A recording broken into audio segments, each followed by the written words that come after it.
So the month of May means one thing for us trout anglers, and the trout is all the same, is the Mayfly.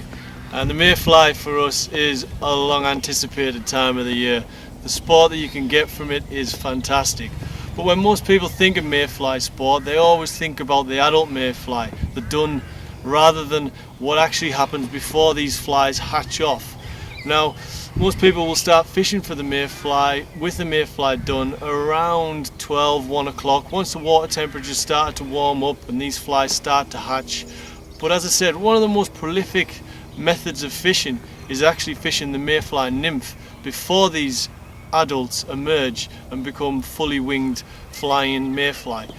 So I often adopt the approach whereby I use a Mayfly nymph between the hours of when I first get on the water, say 9-10 o'clock, up till maybe 1 o'clock, when the adults take over the trout's mind frame and start feeding freely on the fully winged adult versions of the Mayfly.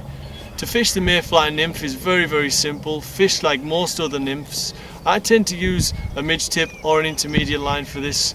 This gets you in a nice constant depth through the water where these Mayfly nymphs are living and sitting, and the trout have been used to feeding on them through the early part of the morning.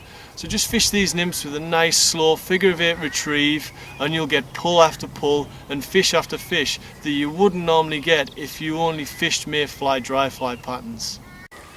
Beautiful brownie here, taken on a Mayfly nymph before the Mayfly emerges have hatched out and turned into fully winged adults.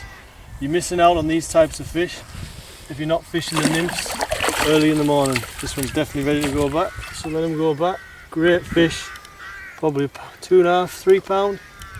Go on, big guy. Great spot. So here we have my selection for the Mayfly nymph imitation. A short shank fly with realistic pattern, which is a perfect way of replicating all those Mayfly nymphs before they become adults that the trout have been gorging themselves on.